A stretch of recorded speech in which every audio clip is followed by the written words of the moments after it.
More than I need, what you want, girl, it's yours. Give me your feelings, I just can't ignore. 'Cause all I want is you, baby. Give me your time, all your love, I've been patient. What's going on, y'all? It's your boy Russell the Fourth. Hey everybody, it's me, Brandy. And welcome back to another episode of the What They Never Told Us podcast. What's going on? Good morning, good afternoon, good evening. Air horns for you too. Shout out to everybody here in the building. Happily married people, begrudgingly married people. Begrudgingly. Yeah, some people ain't happy about it. Shout out to y'all. Welcome. We glad you're here. Happily singled, begrudgingly singled, all of y'all. Well, I hope if you're begrudgingly married that you stay tuned and that you get something that will help you start the path to being happily married, because nobody wants to be tied to somebody and just be upset all the time. That sounds miserable. I feel like everybody who's married, who has been married long enough, there's going to be some days you begrudgingly married. Some days, yeah, but not a lifetime of it. That's too much. Yeah, it definitely is too much. Maybe we just caught them on that day. But look, that's why they're here. They're here to soak up some of this good conversation, good vibes, healthy relationship vibes. That's what we're here for, right? I guess. Yeah, Hope you get what you need. So I asked you this question before, but I was like, oh, this would be a great question for the podcast because I didn't allow you to answer it. So tell me something that you learned exceedingly late in life. Exceedingly late in life? Yeah, like something that you're like, oh, I should have known that a long time ago. Something that most people know, but you're like, I just learned that. Like today, I shared the hack of taking your cup holder or your drink carrier that you get from fast food restaurants, and it fits perfectly inside of your cup holders in your car, and then you can clip it on the side, and you don't have to worry about your drinks. You know, and people say, oh, I was today years old when I found that out. What's something that you just learned really late in life?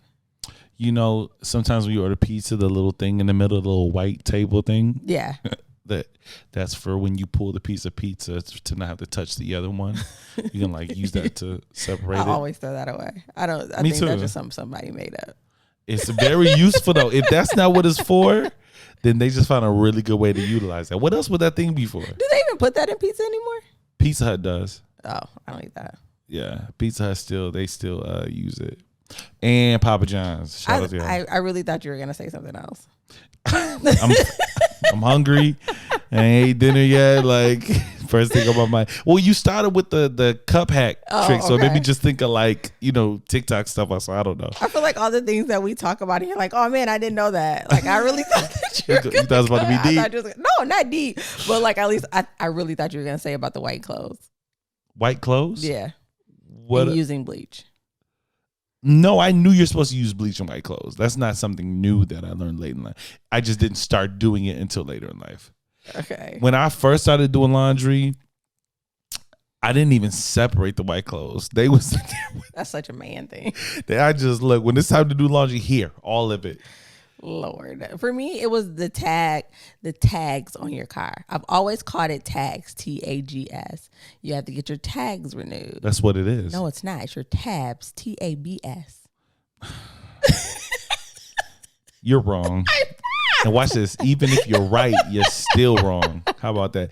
Everybody right now listening to this podcast is blown right now because they like, ain't no way. It is tags. It's like not. Dog tags. Tag your it. I even consulted an expert. So we actually know somebody who runs driver's training program. So when I heard it, I did not believe it. I was like, I put it on Facebook, as we all do when we want to know something is true instead of Googling it. And I tagged him in it and he told me. And there were several people on the post who actually were like, duh. Now, let me ask you this, because there's a lot of things. A lot of this is cultural. Okay? It's definitely a black people thing. Okay, I need to know. Are black people the only people out here calling those things tags? I mean, there were black people in there who said it was called tabs. Like, they just want to be like, they just want to act like they knew. Oh, I already knew that. No, you did not. But I was like mind blown. It just even makes sense for it to be a tag. It's a little tag that you put on your car so everybody know. It's called tabs. It's called your tabs. I got pulled over for that like 2 weeks ago, and the officer, I could have sworn he said your tags. Nah, it sounded like, you know what I'm saying? Especially when you're talking fast and you're getting the ticket. It's a little. You're right. I definitely wasn't paying attention to the intricacies of what you was calling tags or tabs. I definitely was not listening for that. Well, we need to pay that, by the way. Yo, should we talk about this? I feel like I need to just vent to my people. Yeah, you can talk about what you want to talk about, but we do need to pay that ticket. Pastor said something that really convicted me, and he said we got to stop blaming everything on COVID. And I want you to know that since COVID happened and they changed the way they moving at the Secretary of State, I don't know where you listen to that. Maybe it's the DMV, whatever they call it, where you go to get your license or to update it, whatever that is. Up here in Michigan, where we from, they severely changed the way that they function inside of the Secretary of State. They didn't severely. They just require an appointment. No, okay, number one. I thought it was just that until I went the other day. I actually went there. Yeah. I went there. I walked in. There's no chairs. Do you hear me? There's a few. There were no chairs. There was not a one. It was standing room only in the Secretary of State. There was nowhere to sit. That's one. Number two, half the stuff that I wanted to do, they were saying I had to go to they had a machine up there. Yeah. Right? But then for me to do that, I had to have a whole sheet of it was just too much. It was overwhelming for me. Okay, can we talk about the fact that you were 2 years removed? Like, I said I was convicted. If you would have went when you were supposed to go, maybe the stuff would have been what you was. It was COVID. Yeah, how you want me to worry? We in a whole pandemic. You want me to worry about my tags? Your tabs? Yes, I do. My tags. Don't do that. Don't do that because they gonna be tags until my dying day. I have not had my tags renewed since 2019. That's terrible. It is. It's really. I didn't even gonna hold you up, but see. But you finally got a ticket for it, so now it's like you have to fix it. This is a word, and I'm gonna put that in my pocket. You have to fix it now, though. Mm-hmm. Like now, you have a ticket. Mm-hmm. If you don't fix it and you don't pay your ticket. Can I do my word? Because it's a word. No, you just wait. Some of y'all been driving, but you're driving dirty. It's a lot. Look, I'm gonna use it. Yeah, okay, put that. But in my pocket. when people make rules, you gotta submit to the rules, and you have to do it. Like, I know you don't like it. I know it's COVID, and you have all of these. Don't do it. You're so corny. And you have all these rules and you're trying to make excuses for it. But the rules are the rules. And as a citizen who drives, you have to submit to those rules. So I don't even know how to go from it because I'm too much of a fan. Time to get your tags renewed. All right, hold on. Let me see if I can make this transition natural. Wow, that's really in tune with what we're talking about today. Speaking of submission, that's been a huge topic coming around here. We've seen several clips on our social media talking about women and their ability or inability to submit to a man. Top 5, one of the most attractive traits about you. You talk about one things I caught on late in life, your ability to seamlessly transition from nonsense talk into what we're talking about today. Y'all. No, and facts. It would be so much better if you stop pointing it out and just it's talk. So good. I'll try. But it's so good. We'll be talking about Oreos. Speaking of 2 cookies in between, how about us being in between pride and I'm like, what? Like, clearly I'm not as good as you at it. Yeah. But you can take us talking about anything and turn it into our topic for the day. I can, and it just really ruins everything. When I catch what you're doing, I'm like, oh, she's doing that thing. She about to go into this. Okay. All right. Yes. Submission. Yeah. Submission in relationships. I think in our context here, most of the people listening to us, in most contexts of patriarchal societies, when they say that word, most people think women submit to a man. Yeah. I think that one of the biggest things that I saw when the talk was going up about submission were women who were not married talking about submitting to a man. Wholeheartedly in that instance, if that's not your husband, I don't think you should be submitting to his every will and desire for your life. I don't even think if it is your husband, you're supposed to do that. But when he has not made a commitment to you, yeah, all of these women were like, I can't do that. Da, da, da, da. You shouldn't be doing that. There is a huge distinction. It says, between husband and wife and girlfriend and boyfriend. Yeah. And we talked about girlfriend and boyfriend privileges before. That's not a girlfriend and boyfriend privilege. Absolutely. And hold up, quick segue, J-Watt, real quick. I don't want to go too far off subject, but I think it's so dope that women get that advice. Men never get that. Women all the time get the don't do wifely things if he ain't put a ring on your finger. Yeah. That's not your job. Why would he buy the cow if the milk's for free? Like all these little Them is all colloquialisms, nuggets, little nuggets that just that women get that men never get. Let me be the first. If you haven't heard it here, just like there are some things that should be reserved for when your wife, there's some things that should be reserved for your husband. God called for you to be a provider to your wife and your family. Do not let modern day culture and society fool you into thinking that it is your job to pay her bills, to pay her rent, to get her hair and nails done. Like, Ooh, I mean, they gonna come for you. You come for me, but I'm gonna keep it real because it's once again, we always want to put that nah, you ain't his wife, don't be doing all that. But okay, you're not my wife. Why is it my job to do this and this and this for you? Now, if you want to be nice, right? If you are in a position where you're comfortable financially and you're in a position to do something nice and it's on your heart, like I just want to get your nails done. Hey babe, I thought about you.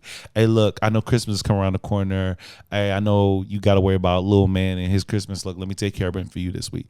Cool. I'm not saying that there's anything wrong with that, but there is definitely something wrong with you putting that requirement on a man who is not your husband to provide for you and do this and making the man feel like he's less than because he can't do something for you that it's not even his job to do. I ain't even putting a ring on your finger. I ain't even decided if you it for me. Why would I pay your bills? Yeah, I think that, again, like you said, if it's something that you just want to do, Absolutely. like there was many a times where, in our relationship, we were helping each other out before we got married. Absolutely. But you are not required. It wasn't a to take care of requirement. me. Yeah. You are not required to lend me money. You are not required to pay any of my bills. You're not required to watch my kids. You're not required to do any of that. If you choose to do that out of the kindness of your heart, but just because we're dating, that's not something that comes with that. Yeah. When we're married, we stuck in this thing. And I don't get, I was raised by a strong black woman. So I don't even understand the concept of the damsel in distress mindset. Like my mom got it. My dad worked 2 jobs, but my mom, there was never a point where mom was just like, okay, no. My mom's like, no, I like to shop, so I'm gonna work. Yeah, and I'm gonna work hard too. So like, I don't even understand no, you're supposed to take care of me. Like, if I want to, it's cool. If that's how y'all function, if that's your context, if I'm well off and we decide that what's best for the family is for you to stay home, that's cool. But I don't understand how you're just my girlfriend and you think it's my job to pay your bills. You have lost your mind. And in my opinion, the women that I see that usually take on that mindset are not women who are incapable of taking care of themselves. Yeah. They just want to be kept. Like they just want a man to do that. They feel like that's a man's responsibility. And there's absolutely nothing wrong with that if you find you a man who is willing to do that. But again, you can't take this standard that you've set for yourself and impose that on somebody that has yet to even make a commitment to you. Absolutely. Like that is totally putting the cart before the horse. Like, I'm gonna pay all your bills. I'm gonna buy you whatever you want. I'm gonna take care of your kids that may not even be my kids, but I'm not gonna marry you. I as a man, I wouldn't even put myself in that situation. Heck no. And as a woman, I'm looking at you like, why would you even want to do that? Yeah, that part. To me, that's strange. If I got somebody that's coming in and just want to take care of everything and if I'm asking you, okay, where's this going? Do you want to marry me? And he like, I just rather take care of you. Nah, he probably got a control. wife. He probably got a wife. You be careful of them. Why he got to be all that? No, Why can't he probably got a wife. If he want to take care of you and don't want to commit to you, he probably has a wife or a boyfriend. But there are some men right now, and I don't want to push the conversation too far out the way, but there are a lot of men right now who just because that is a desirable trait right now, that they lean heavy on that. Man, I do this. My girl ain't got to worry about nothing. If you with me, I'm a whoom.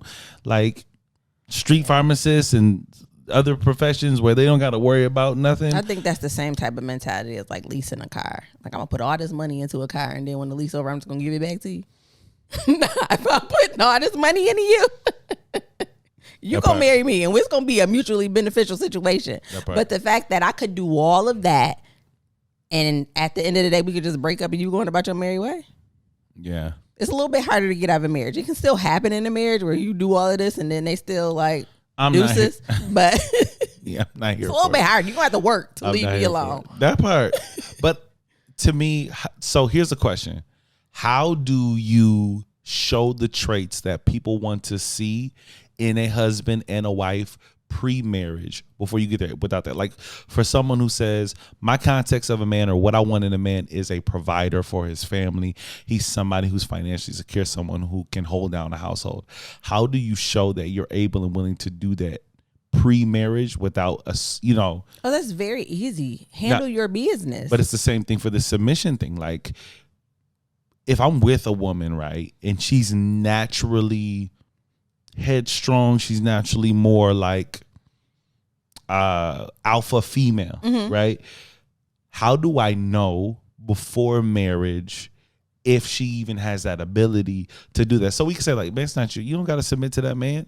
But now I give you this ring and now we married, and I don't expect you to just wake up one day and be like, oh, I'm a wife now. So now I'm going to like go against my nature. And now I think before we go there, let's talk a little bit about submission, like what it is. That's good. Because Yeah. I think before we do that, we have to kind of define that so we know exactly what it means to submit. You want me to hit a Webster? Yes, you can. But I mean, just in layman's terms, submission in this context in marriage does not mean you are my ruler and my dictator, and you whatever you say do, I have to now do because we're married. So that's not what submission is. It's taking a position of leadership in our family. I trust you to make those decisions, and I trust that you're also going to ask and look for my feedback. And when you make a decision that we've come to, like I've given you my feedback, maybe we agree, maybe we don't. You make the final decision, and I'm not going and undermining what you say. It's submitting myself to a higher power or authority. And in order to do that, in my mind, if my man isn't submitted to a higher authority himself, I'm not submitting to him. So it's like, just like you look for God, your relationship that you have with God, you're looking to him for advice and leadership and guidance. That's what I'm doing to you. You don't tell me what to do. You don't make decisions for me. But as my husband, I'm coming to you and saying, hey, this is how I feel about this. This is what I think. Help me, lead me, guide me, protect me. So, question. I know our context is church, right? Yes. Is that where most people get their basis of when they say women are supposed to submit? Is that like a biblical principle? Is that where they get that from? So I think this is the thing. Yes, I think that wives submit to your husbands. That comes from a biblical context. So here's hold on, I got something to say to that. But just like anything else that the devil does, he takes something and he perverts it. So he's screwed up that conversation and what that means, and taking it outside of this marriage context and putting into all these other different kind of situations, and that's when it doesn't make sense. Yeah. And here's my thought is, if this is a biblical principle, how do we want to apply this one biblical principle to our relationship and none other? Right. So it's like, this is what God says what you're supposed to do. You woman, like I'm supposed to be the head of the household. Like that's the way God made it. Right. When they stand on that hill and say that. Yeah. Okay. So if that's how he made it, let's look at how else he made it. Because if you're demanding that, right, whatever your idea of that is, and most of the time that's flawed, but if you're demanding that, then are you doing what the other stuff that God said do? Right? Are you the priest over your household? Are you praying with her? Like, are you doing is God a part of your relationship in any facet? Yeah. Can she look at you and say, okay, this is a man who's following God? So now, even though it goes against maybe what I feel or my comfort levels, I trust him because I trust God and I know he's following God. And to me, it also came with the same scripture that says, husbands love your wife like Christ loved the church. That's a sacrificial type of love. That's a self-sacrificing type of love. So I know that if you love me in that way, it's easier for me to submit to you, because I know that you would sacrifice your own wants, needs, and desires for me and for the family to win. So I'm not thinking that you're ever suggesting I do something because it solely benefits you. Yeah. If you ever said, babe, I think you should do this, and the third, Yeah. I know that that's coming from a place of he's been in communication with God. God has given him instructions on what we need to do moving forward. And even if I don't necessarily see it, I trust your vision because I know where your vision comes from. Absolutely. And I know that you would sacrifice yourself, your wants and your needs and desires for us. 100%. Let me ask you this. What is your advice for women who are in marriages, but they're in marriages with men who they don't feel safe submitting to for legitimate reasons? You have to have a conversation. Like, y'all have to talk. That's a tough place to be in. And I've been there. I've been in a place where things have been mishandled. And I've watched a pattern of behavior that shows that, like, when it's time for me to count on you, you haven't been there. But now here you are stepping into a role of a husband, and I'm a little shaky about your decision making. Yeah. We have to talk about those things. And I think, one, it goes back to who we choose. You have to be in a relationship with somebody that's mature enough to have that conversation, because that might be a hard thing to hear. Hey, I don't trust you. I don't trust your decision making. Yeah. I'm scared. Now that hurts. I'm not sure that you're going to make the right decision for us. Yeah. That's a very vulnerable place to be in as a wife, coming to my husband, and for my husband to hear that, because what it really sounds like is I'm failing. And nobody wants to feel like that. 100%. That's probably one of the hardest blows I think I took in marriage counseling. And granted, when I got more context to it, it was early in our relationship. Yeah. But it was something that came out in marriage counseling. Don't dance around it. You can say I'm not. I'm trying to understand when it was said. But when you said, who brought it up? Was it you or was it Lady Chantel? Who was that? So there was a conversation that had happened very early in our relationship, and I went to my spiritual advisor, which was my first lady at the time, and I had a conversation with her, and I felt like she was trying to bring it up so we could address it without bringing it up. And so what I said was, she's talking about when I said I didn't feel spiritually safe with you, which was the first time you had heard that. Yeah. But I had that conversation with somebody else early on, and it just kind of felt like the moment, like she was trying to get me to say it without trying to get me to say it. Oh, okay. So I just came out and said it. Yeah. But hearing that though, like right before, like we're about to get married. Yeah. Like at the time we heard that, we maybe had some months prior to our wedding date. And as a man, what you said is exactly what I felt in that moment. Like, man, like what am I not doing? How am I feeling to where she don't feel safe with me in this regard, right? That's a huge blow for someone who wants to lead well. Like some people you can say, they'll be like, okay. Like, I mean, what you want me to do? Like, I'll go to church with you. But that was a huge blow to me, you know what I mean? So I had to make it make sense in my head and get more clarity on where does that come from? Why do you feel this way? What can I do to make you feel more spiritually safe? All of these things. So we had to talk about it, right? Absolutely. And I think what happens is I'm going to be honest, if she would have never pushed in that area, I may have never said anything to you because it was something that I had worked past. However, if something would have happened, and because I had this unspoken feeling, and it hasn't been tested, but I've kind of seen you do more stuff spiritually. I've seen you pray more. I've heard you talk about studying. So I'm like, oh, okay, it'll be fine. But if I don't really know because we've never had a conversation about it, and then something happens, there I am right back in that moment of like, I don't know what he gonna do. So now I don't feel safe. Yeah. I think in order to combat it and bypass it, you have to have a conversation and you have to be brutally honest. Yeah. Unfortunately, that's something that in my eyes, if I don't feel safe with you making decisions for our family, I feel like we will always be in contention, because if you say something that I don't agree with, I'm going to go behind and try to fix it and make it right and do what I want to do. And maybe I'm wrong. Yeah, and now you're like, listen, I will. If I don't feel like you're making the right decisions for us, and I'm at the point where I can't talk to you about that, if you say do something, I'm like, all right, but I'm gonna go do what I think is right, and then our house is just going to be chaos. Yeah, like it's gonna be beef. Submission is like it's the same thing as like you got too many chiefs and not enough Indians. Like somebody has to be the one making the decisions, and as your wife, I trust you to do that. But if I don't, I need to say that.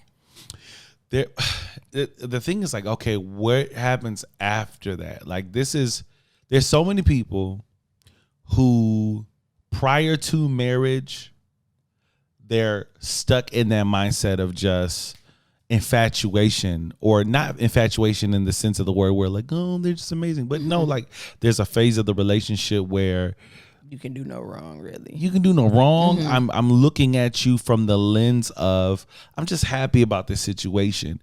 And because I'm so happy about this situation, there are things that I'm not seeing. Yeah. You know, it's like selective vision, right? So before you get married, I'm not looking at you. And maybe I'm a different person, right? Like there's a lot of people who get married, they ain't thinking about being spiritually led by their husband. They're thinking like, oh, he a good man, like he loved me, he like, he's you know, provider, he maybe they're not even that, like maybe they make me happy, right? They make me happy. I'm happy when I'm with them. Then when you get married and you get some time under your belt and you've settled into a life, and then you get exposed to hardships, or even when you get exposed to what a husband is supposed to be, right? Like maybe spiritually you grow, and now you want your husband to be something that he's never been. You know what I'm saying? Like when I met you, I was this. Now you going okay with that. And you was okay with that. Now you going to church all of a sudden. Now you want me to be like this. This is who I always been. You changing up. Yeah. You know what I mean? And that is a struggle for so many women, not just spiritually, but even like what we're talking about, like a woman who wants a man to be a provider, or this idea of what a husband should be from this lens. But that wasn't a part of our context when we were choosing them. Yeah. But we here now. Yeah. We married. And I need you to be this. I'm your husband. I need you to be this. And he's like, I ain't never been that.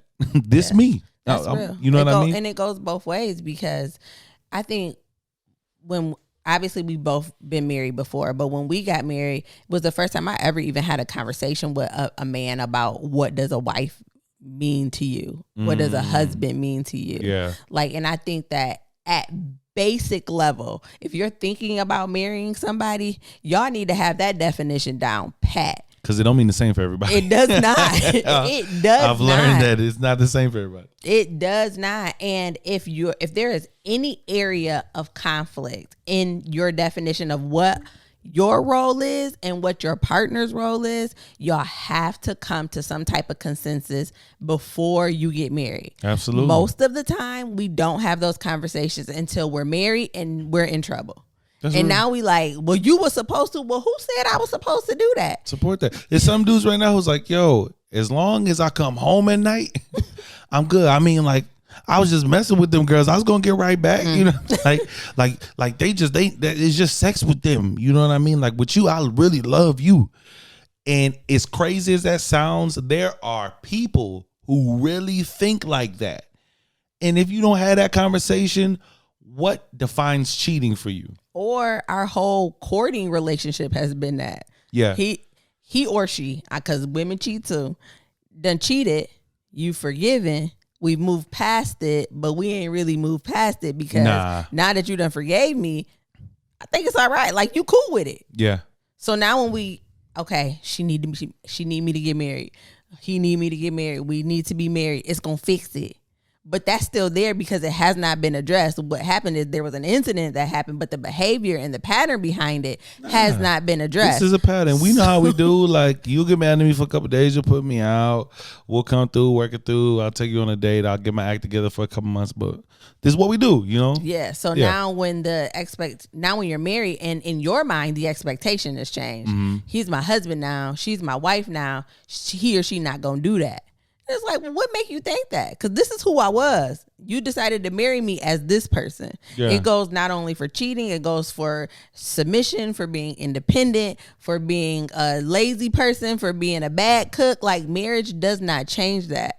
Forever is not going to change anything. Just because somebody married you, it is not a fix. It is not. It's not even a Band-Aid. Nah. It's not even a Band-Aid. Like, it is a scalpel. It's gonna cut open and expose all that stuff. oh, you spin. That's good. That's a great analogy. Not for real though. It's like, true. It is not a fix. Some people think if we get married, it's gonna fix something. It's not gonna fix anything. It might buy you some time. You might have a couple weeks where you're just kind of happy. Oh, this is my wife.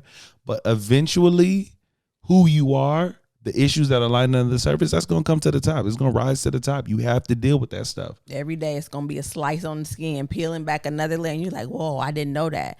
Absolutely. It behooves us. I love that word on this podcast, I think. It's got a ring to it. It For sure. behooves us to try to expose all of that and set the expectation before we get married. So when it comes to submission, it was a conversation that we had very early on, not in the, is you gonna submit to me? But you asked me, like, is there room for me? Okay, that helps us bring up a conversation of like, can you fall back and let me lead?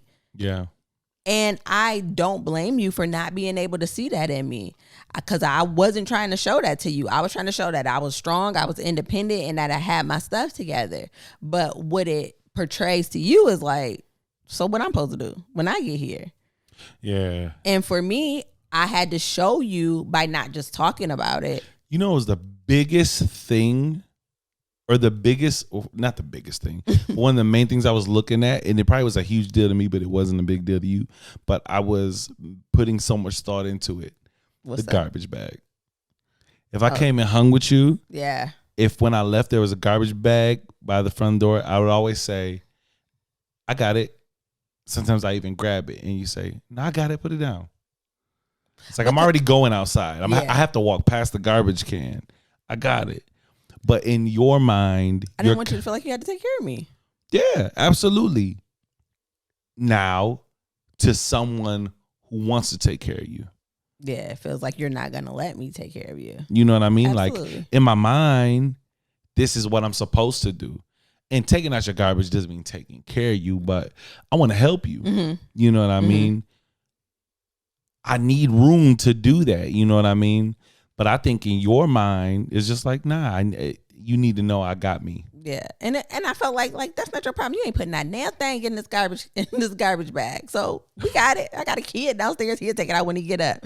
But I do understand. And once we had that conversation, what I started to do is not fully, like, I wasn't like, oh, I got this bill to pay. What you think I should, it wasn't like that. But it was like, hey, my daughter stays up really late at night. You're like, you need to take the iPad and that pacifier.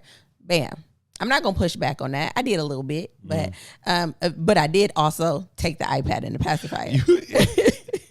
You know what? That brings up a good point. Well, I don't want to step on your point. Go ahead. No, I'm just saying is as we were naturally having conversations and you were making just suggestions, just in light conversation, I'm taking that and I'm evaluating, is this something that, I could see a different way? Is this something that I can be flexible on so that it demonstrates to him that I have the ability to consider him, to consider his opinion, to consider his authority?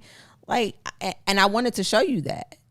I didn't just want to show you that I can be strong and independent and do it on my own. I wanted to show you that there was room for you in my life. And if that came in this form that I was completely uncomfortable with and completely unused to, I was going to do that. I was going to bend what I thought my idea of a woman was to fit where we were in our relationship. And what I found out is that I was burdening myself with stuff. I would be up all night. Can't figure out, she can't sleep, I can't sleep. Like, you don't got no bedtime routine for her. And the minute I did that and I started to put that structure in place, it was a load taken off of me. And I'm like, dang, like, he do know what he's talking about. All right, but it's a trust factor and it has to be built up. And That's I think real. that sometimes people get screwed up when they think just because we're married now, you have to change the way that you are. Yeah. You have to be willing to wait. It's a process. That's real. And that brings up something when you said that. What I had to learn is that you have to be flexible in your understanding of what these things mean and what they look like. So for me and my past context of what submission looks like, it was very different, right? Yeah, yeah. So in my mind, this is what it looks like. You know what I mean? And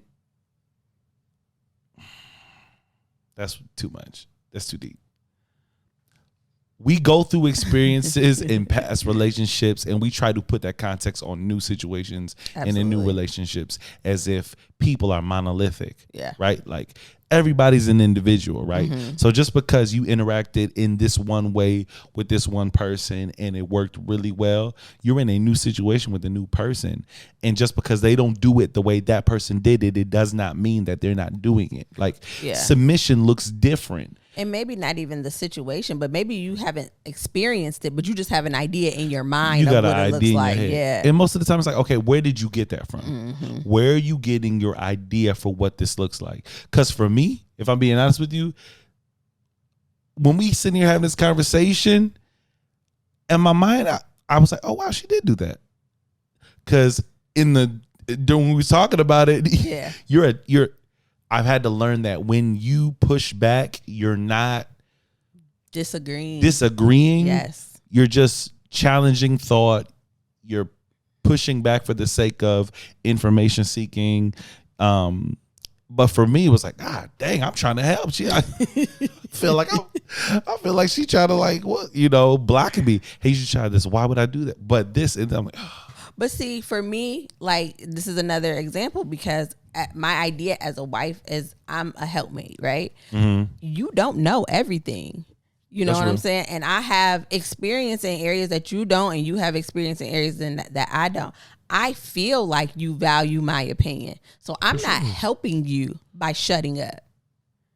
Now, although the way I do it might be a little different than what you used to. I got a little sass, got a little attitude with my stuff, but I feel like I wouldn't be doing my service as a wife if you say something and I'm like, I got a different opinion on that and just holding it quiet. Now, ultimately, whatever decision you make, I'm cool with. Yeah. But I am going to let you know that, hey, it might be a different way to do this. Yeah. And I tried to not only talk about the stuff that I wanted to change, I tried to actively make changes so that you could see that, like, yo, I want you here. I value you being here. Yeah. And I see the value that you add to my life. I ain't slept this good in years. You say it all the time. You said you got insomnia. You be knocked out. You be snoring. Like, nah. I just needed help. I don't sleep at night. Okay. I was stressed. I needed somebody to come in. It made me feel safe. It made me feel comfortable. First time we laid in bed together.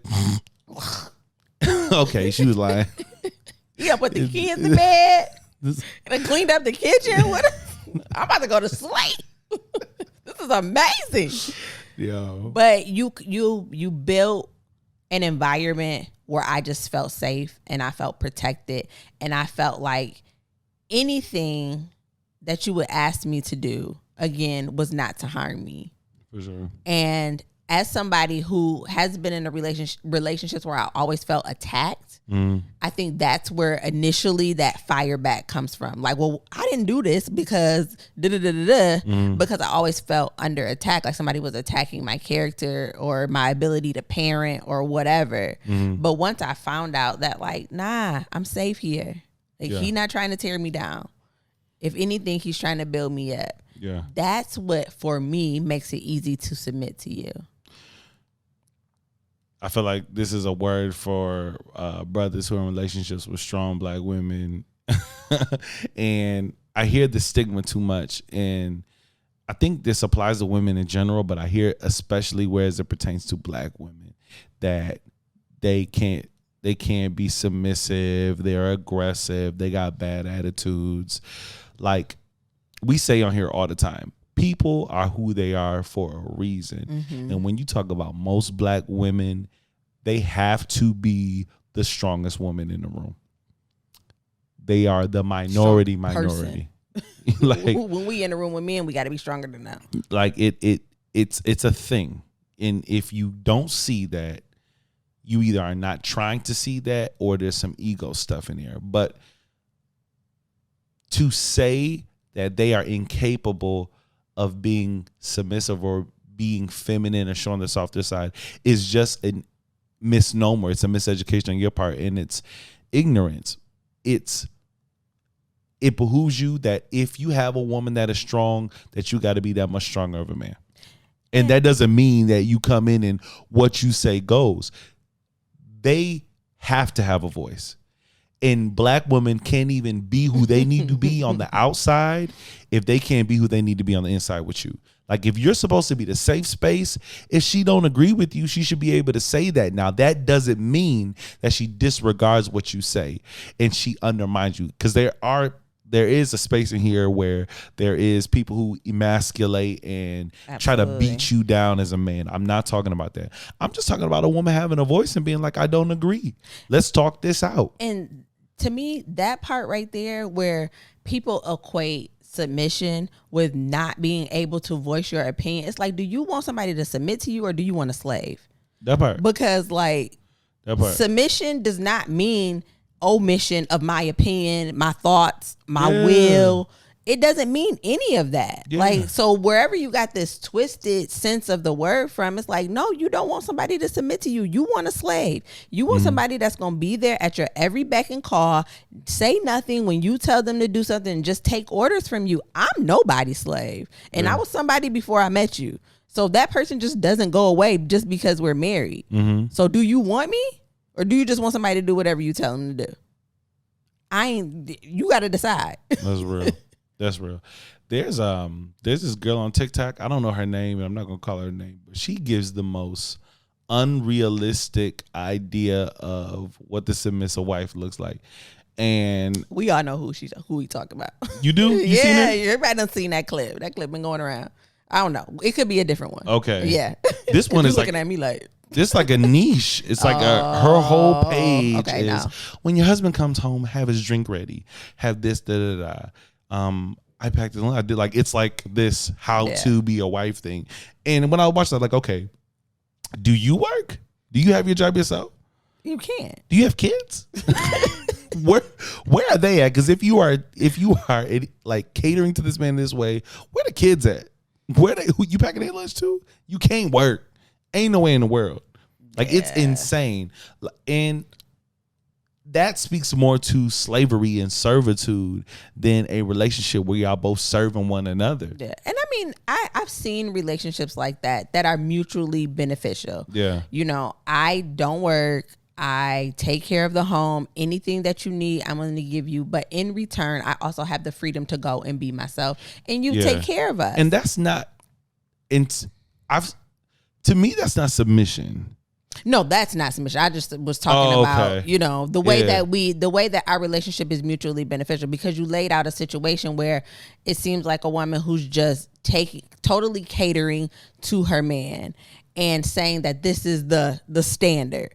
It's not the standard, but if that's what they agreed on in their relationship and it's mutually beneficial, it's the point where I'm doing all of this and I get absolutely nothing in return. Yeah. You're never home. I don't get a chance to go away and be me because I'm always required to take care of the home and take care of the kids and take care of you. Like, to me, that's a slave. For sure. And there are some women who like legitimately enjoy loving their spouse that way. Absolutely. Like, if that's your love language and you enjoy taking care of them that way, like, I'm not saying that that's a bad thing. What I am saying is wrong is that you are on TikTok saying that this is what you're supposed to do. And it ain't always gonna look like that. And you said this man, her page is blown up, and it's all men in there like, man, women don't exist like this anymore. I'm like, I know 3 generations of black women, and I ain't seen this yet. I say yet, okay? Like, I'm not saying it doesn't exist. I'm saying that it's unrealistic for you to put that out there as if this is what you're supposed to do. Huge nugget. Marriage is not cookie cutter. Nah. There is no way that I can take my marriage, our marriage, what works for us, and put it in somebody else's household and say, this is how you remain happily married. The way that you remain happily married, number 1, is being connected to God. Number 2 is finding out what works for the two of y'all and emphasizing that and working on eliminating the stuff that does not serve y'all too. But I can't ever go in somebody else's relationship and say you should be doing X, Y, and Z. That's a recipe for a disaster. Yeah, it's some stuff that just is cookie cutter though, right? Like some. I don't know. I mean, there are marriage principles like sex cookie cutter. Sex is not cookie cutter. How much and how often? Now, how much? How often? Just. But what about asexual couples? Not cookie cutter. It is because if you're asexual, that is defining how you like to handle sex in your relationship, right? So it's not understand. Cookie cutter. No, I'm not saying having sex is cookie cutter. Mm-hmm. Having an understanding and being gelled in uniform in how y'all approach sex together. That's cookie cutter, right?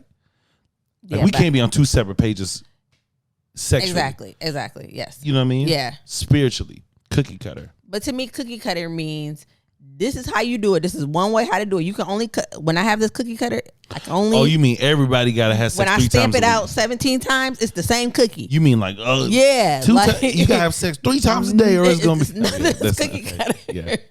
Okay, I'm with you. So I see a lot. I mean, I think we all see a lot of this is how you do it, right? This is what works, and this is how you keep a man happy. This is how you keep a woman satisfied. This is how you make sure he don't cheat. The truth is, people are going to do whatever they want to do in a situation. And the only way to do that, to make sure that your marriage is happy, is to make sure that your marriage remains between the two of y'all. You're not taking too much outside advice on what you should do and what you shouldn't do. And when I have a need, I'm communicating that. When I have an expectation, I'm communicating that. And when we have something that we need to discuss, we discuss it between us before you go discuss it somewhere else. Yeah. Heavy on the communication. I think you said something to me. I can't remember what we were talking about. I don't know how we landed here, but I think I asked you something. All of our conversations happen. Yeah. I think I asked you something to the effect of like, what's something that you want me to know that I don't know or something? Or what's something you wish I would know? And you said, or I can't remember what the question was, but what you said was, I think that because the way I submit to you doesn't look like the way it looks like with other people, that you don't reference it or you don't see how much I try.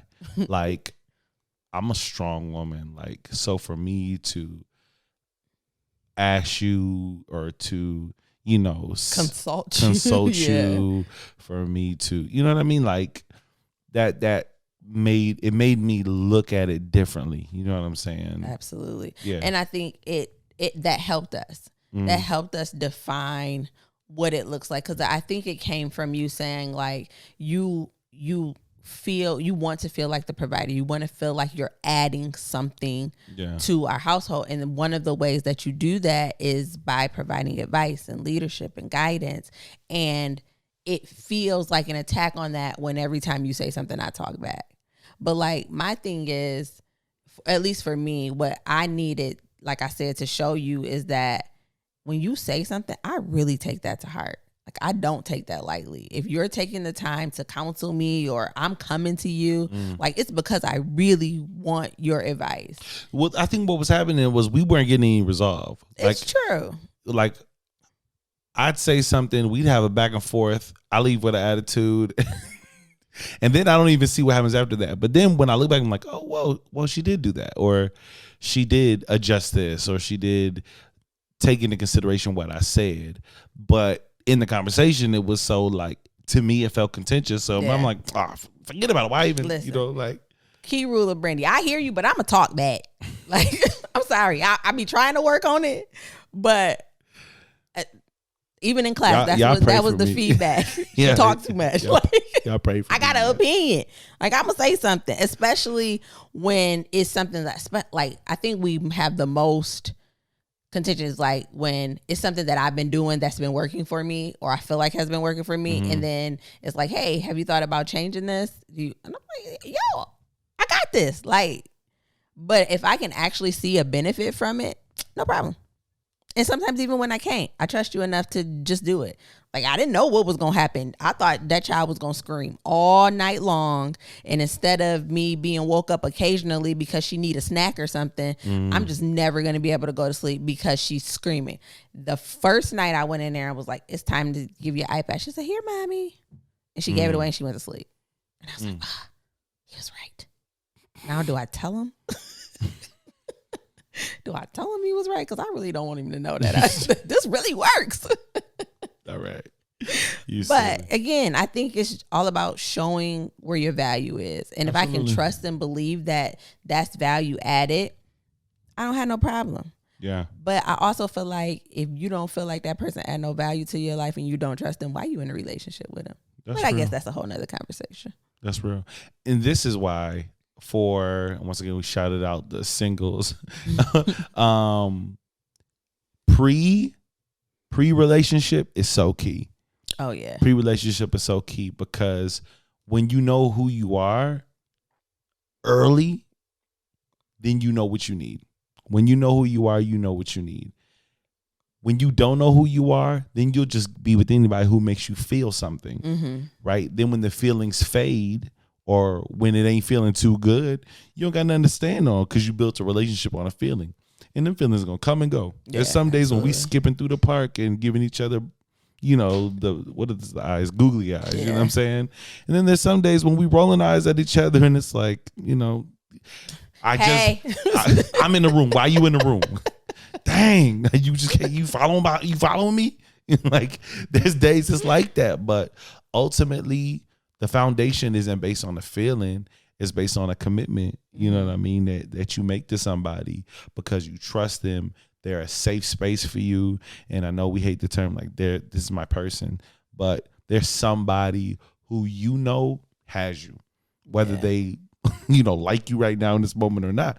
Like I'll take a bullet for you. Like I love you, you know what I mean? And that's so key. And when you have that, then it makes it easy for you to submit to me and me to submit to you because we talk about why submit to your husband. We don't want to talk about how husband and wife submit yourselves to one another. Yeah. Because that's in there too. Yeah. That's in there too. We don't like talking about that. We put all the pressure on a woman to submit. But husband, what does it look like for you when the Bible says submit yourselves to one another? What does that mean for you? You know what I mean? What does it look like when you as a man submit? Ooh, we don't talk about that. What does that look like for you? Don't talk to me. I be submitting all the time. Well, how do you submit? Not saying you don't. I just let me give them examples. Yes. There are times when I legitimately don't want to do what you're asking me to do, and I do it anyway because I know you need that. You know what I mean? I'm in full view of what you do for this family all the time. So there's never going to be a time when you come up to me and say, hey, can you do this? And I say no. Even if I don't feel like it. It's not your role. Huh? That's because it's not your role. Yeah, or any reason. Even if I don't feel like it. Even if like I'm so enjoying what I'm doing in this moment. You know what I mean? Now, the timeliness and when I get that done, because I know you be wanting me to step and fetch. Hey man, can you do this? Yeah, I got you. My thing is, when are you gonna do it? Well, see, listen, my thing is like, because of my type of personality, and I know there's a lot of women who can relate to this. If I'm asking you to do something, I'm gonna do it. It's because I really need you to do it. It's not because I need you to do it when you get around to it. It's like because, but don't. It's taking a burden. I'm not gonna change the conversation, but I'm just saying, like, that's where that come from. But the point I was trying to sit in is, I'm always gonna do what you ask me to do. I'm always gonna do what you need me to do. There are things that are outside of my nature that I'm only doing because I know you need me to do it. You know what I mean? Yeah. But watch this. Because I'm doing it, it's making me a better man. I'm gifted enough to where I can go preach on a stage without reading my Bible for 3 weeks. I can preach Moses every day of the week. I can preach Jesus every day of the week. But because I know you need me to do a devotional with you, I know it's important for us that we pray together. Because of those things, I'm growing in things that God's called me to do on this earth because I'm serving in the capacity that he's called me to. Because I'm being faithful as the spiritual man in your life, it's causing me to grow in every other area of my life that I do and excel in, right? So in the season and the 2 years that me and you have been together, I have experienced a quantum leap in everything I wanted to do with the least amount of effort. You know what's crazy? For a decade, I pursued being known. I pursued being a personality with maximum effort. I had a schedule. I had a dry erase board where I was posting every single day. I was writing jokes. I was writing songs, pursuing something. Yeah.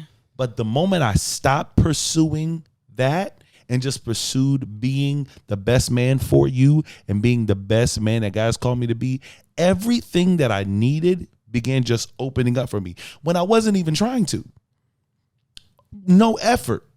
Like no, not by your doing. No, you know what I mean? And I think a lot of people need this, and not just men, not just women, but all of us need to know that what it is that we want, the things that are locked behind the door, like we know there's some promises, like, God, I know you've given me this desire. Like, I don't just want this because I want this.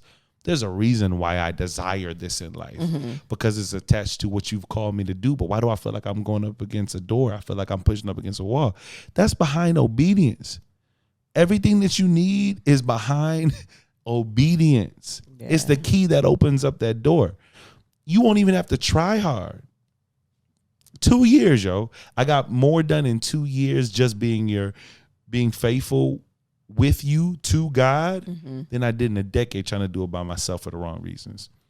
So, yeah, if you're looking for a why, like, why would I need to submit? Because it's bigger than just between you and your husband. Absolutely. It's bigger. The whole reason we're here on this earth is for God's glory to be revealed. Our marriage is a picture of the relationship between God and man. That's why he says, husbands, submit yourselves, or I'm sorry, husbands, love your wives as Christ loved the church. Yeah. And the picture that he paints between the relationship between man and God is the husband man coming back for the bride. That's the picture that he paints. And the reason why he uses that descriptive nature is because that was his intent. When people look at you and your spouse, they should be seeing Jesus. They should be seeing God in that. And when you do that, when your relationship gives glory to God, come on, man. Come on, man. New doors. New levels of love. New blessings. Yeah. Like I can, when we got on that accord, like when we were dating, we were like dabbling in, we should do a Bible study. We should do this. We should do that. It was like, it was like very sporadic for us to sit down and study with each other. We knew it was important, but it was like, because it was the newness of everything, just sitting together and watching a movie and cuddling on the couch felt way more lit than like reading the Bible. Yeah. I'm gonna be honest. But when we finally made that commitment, like, nah, this is our relationship. Yeah. Like, there is no us outside of this. Like, he gave us to one another. He cleaned us up and made us new so that when we came into agreement with one another, like, it was gonna be the best thing that had ever happened to us, and that was gonna happen in this earth. Absolutely. So when you recognize the gift that it is, that my husband is to me, there is no level that I wouldn't go for him. Yeah. So if it's like, hey, I need you to do this. Hey, we should make this move. We should do this. Okay. Like, I've seen you be submitted to God. I've seen you consult. I've seen you pray. I've seen the Holy Spirit move on you. I know it ain't you. You know what I'm saying? Absolutely. I know I didn't just luck up on you. God gave you to me and me to you. Absolutely. So whatever I need to do for this relationship to thrive, and if it means I got to shut up and listen, I can do that a little bit. Yeah, I heard it on this podcast. That's a little bit. What's it? That's at 58 minutes, 20 I minutes. say a little bit now. All right. You said you was gonna. I could do it enough for us to get where we need to go. Okay. And when I don't feel like that, yeah. Let me tell you, the Holy Spirit checks the mess out of me. I can't tell you how many times I've been in the room or in the bathtub, really is where it happens. That's your spot. And been convicted like, I know what I was supposed to do. I know I shouldn't have said nothing. I knew I should have just, all right, I get it. And I have to come make it right. Yeah, we works in progress, yo. All of us. And even on my regard, like, you know, putting expectation on you or stepping on the soapbox like, man, I don't like when she does this. You don't think I feel the conviction of like, okay, why doesn't she feel comfortable doing that? You know what I mean? Nah, like, when's the last time you prayed with her? When's the last time y'all was in the word together? Like, that stuff is so important. That's so important. Yeah, but. So, ladies, don't just be out here submitting to every time Dick and Harry just because you're in a relationship with him. You don't deserve that. Support that. And look at what, for the man who, for the ladies who are with a man who's demanding that, you should have the biggest magnifying glass on the quality and character of man that he is. Like, the biggest magnifying glass, because I need to see what you made of. Because I'm not finna just submit to anything. You're not finna just have me out here at your beck and call while you doing all types of nonsense and foolishness. Like, you got to be outside your mind. Yeah, absolutely. Bomb conversation. I don't think I wish I had this when I was like, oh yeah. If I did, I would have never got married. This podcast? If I had a podcast like this, if you listen to, yeah, when I was dating and stuff. Oh yeah, I probably there's like, hey, I ain't hold you up. There's a lot of stuff I wouldn't do if I had this. If I had I'm this, they said you're not supposed to do that, and if you do that, then I ain't supposed to marry you. Like, legit, for real. Like, I think it's so many. I don't know where this is coming from, but anyways, when I got divorced, somebody very close up on my ex-husband said, yeah, I didn't think you should marry him anyways. Why you didn't tell me that? Sorry, that's wild. That's wild. Like, we sit here and let our friends and family get in situations where we clearly see, and I know that sometimes it goes wrong, like, they ain't gonna listen to me anyway. Say it anyway. If you got a strong feeling, say it anyway, because what I was looking at this person like, okay. You know what I'm going through right now? I see what type of time you want. Some kind of friends we is. Oh, that's funny. Because how you... It's a lot of red flags that when we're in the lovey-dovey phase, we just don't see, and we need people to point. So don't think everybody that is hating if they say something to you about your spouse or about your relationship. Like, of course, it depends on who they are to you and what history y'all have. But if it's somebody, number one, you need to have somebody in your corner that you can trust to tell you the truth, and take that truth into consideration. Yeah. Because again, if I had somebody in my corner that said it, or even if I had a trusted resource like this, we hope this podcast is for people. Yeah. To just be like, these are things to consider. It don't mean don't make the decision, because ultimately you're going to do what you want to do. Yeah. But go into it with your eyes open. Yeah. My eyes was closed. My eyes was duct tape shut. I wanted it to be something, and I was willing to do whatever it took to make it that, even though it was unrealistic for who we both were as people. Yeah. My grandma told me, and I thought she was a hater. I said, so you a hater. What you know? She turns out a lot. A lot. And the crazy thing is, there were people who I was really close to, and I went to introduce conversations about doubts and fears I was having, all things that, ended up being actual issues in my first marriage. And I was like, oh man, hey, y'all work through it, But how? But grandma, so that's what we here for. Grandma, these people that's with me every day, who knew me, knew her closely, and they was like, But my grandma, she came down one day, and said, "You ain't ready." And I said, "What? It's tomorrow. I'm getting married tomorrow. What do you? You sure you ready?" She said, "You ain't ready." I said, "You're a hater." Grandma was right. Turns out she was right.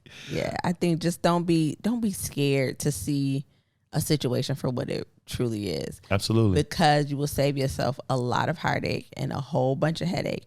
And you're delaying the person that you were ultimately made for, created for. You're Absolutely. delaying that. Like, it pains me. I know we grew a lot in those 20-something years that we were apart. But sometimes it pains me to be like, yo, it was you all along? Like, I had to go through all this? No, we just had to come back to you? We had to. We had to. I see the benefit of it. Now sure. let me don't mistake what I'm saying. I see the benefit of it. But it was like I was hard headed. Yeah. I thought I knew everything. I thought I knew what I wanted and what I needed. And turns out my first love is my forever love. That's crazy. And I'd be like, man, I messed around with him. Thinking he was gonna be something. Turned out he wasn't nothing. I was wrong. I was so wrong. You stupid. Yo. Yeah. Anyways, listen, as always, y'all family, we love y'all. Thank you for choosing to rock with us for this hour.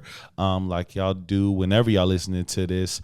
We want you to know, as always, we will be live tomorrow. If you're listening to this on Tuesday when we drop, we're live Wednesday at 8:30 p.m.